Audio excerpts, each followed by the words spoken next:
Hey YouTube, how you doing?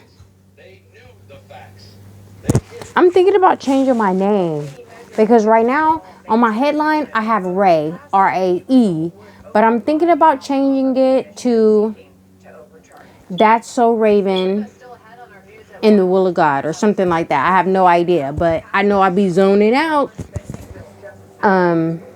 So if you have like any suggestions or any comments or any corrections, I love wisdom. I love being corrected. I love knowledge. Like I don't stray away from anything like that. We'll end up being friends for life if you correct me within the will of God. Anyways, I was talking about King Solomon. I was talking about the churches on earth.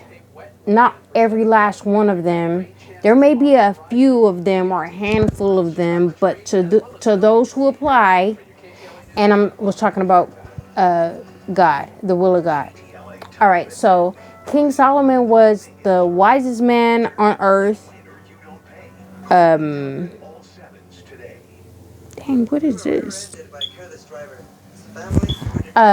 Next to the will of God, when he was here, Jesus Christ. So when he came into the body and in the will of God through Jesus Christ. So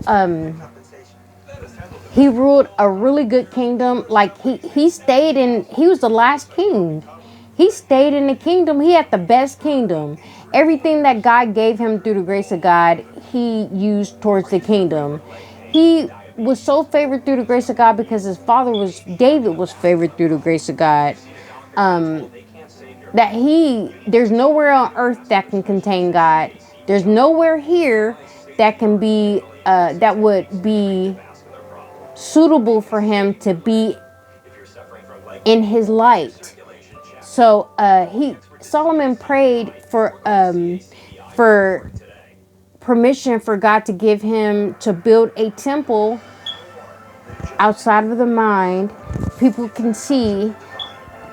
So when they want to talk with him, that he will answer them there, because before that, God was not answering anyone. He was only answering to certain people, which were prophets, and it was not an easy job. It burdened the prophets lived a very graceful, burdened life through the grace of God. So all of you guys that's saying that you're prophets and you're deciding to be prophets and God hasn't put you on a mantle, I pray you are fulfilled in the will of God. So I'm saying this to say there's so many things about King Solomon and King David. But I'm saying this to say that to come back to the church. So the church, I heard from Cat Williams, and I agree in the spirit. Cat Williams was saying how if preachers don't have jobs, then they're robbing God, and they are. Because King Solomon had a gift through the grace of God, and he was blessed beyond his means. But the preachers have gifts within the grace of God and blessed beyond their means, but they don't have a job. Adam, every man in the Bible that was giving something was given a job first. You know what I'm saying? And I don't see how they're in the will of God if God hasn't given them a job outside of what his will is, because he clearly speaks on how if we lay in a bed too long, poverty will find us. You know what I'm saying? So it has to do with things like that too. Like, how do you get the money from doing an act of God and keep it and not spend it on the temple, which you made an excuse to build and preach at? So that's how I be thinking that pastors are not of God, because they don't even lead by example. Like, if people led by example by the pastors, they would be jacked up. Because and then I said this on some other videos too. Like, think about it. Like, if they're doing these kind of things against the will of God, and they have a whole congregation they're in charge of those souls and lives, you know what I'm saying? If those souls and lives fall due to the will of the pastor and outside of the will of God, all of that sin is going to fall on that pastor, because you're not so it's a holy spiritual law. You're not supposed to come against the will of God and turn people away from God's will. Children, if you turn a child against God's will, then it's like you've never been born. So imagine a congregation. Like, that's really bad. But take examples from King Solomon, because everything that he got in the will of God, like everything that comes into that church belongs to God. Period. You should not be getting paid off the money that comes into the church, because the church is supposed to be an example of the temple that King Solomon built. But you don't follow by King Solomon's examples. You follow by King Solomon's examples by when he fell. But the first part, you probably don't do that part. So, I mean, I'm not against you. I'm just talking with you. Feel free to comment and say how you feel, correct me, and all these different things. I am so honored. I will be honored to be corrected. I will be in your grace to be corrected, for real. But I'm just telling you, I'm not being honest, because I'm not even, I'm not able to be honest, but I can't tell the truth.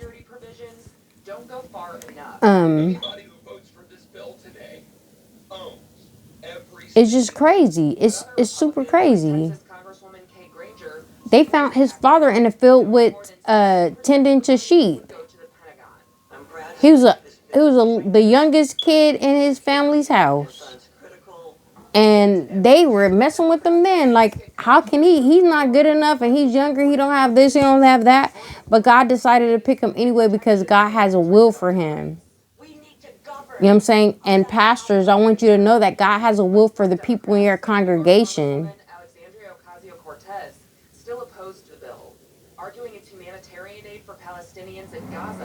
You don't need to run a con inside of your church to get money. That's really bad.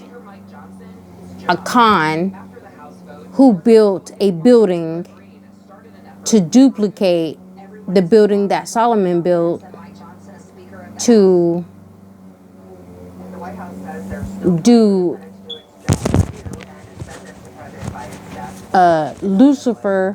to do Satan's will, to go against God. You know, those are really bad punishments. The recollections behind it, like what comes after, where there's action, there's a reaction. You know what I'm saying? When the angels came from heaven, God chained them up for all time, and then he had them watch while he killed their children in front of him, to destroy yourselves, other people's whole families and dynasties and everything, and lives, and the wills for God, killing the will of God in people, and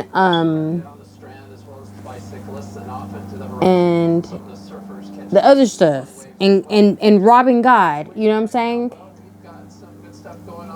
Like, those are very, very bad things. Those are very, very bad things. Now, I'm not pinpointing or pointing a finger at anybody, but no one in the will of God that's a pastor should have a big old $50 million home, because you're trying to mimic Solomon. God didn't ordain you to be a king. And from your actions, it doesn't seem like he ordained you to be a pastor, because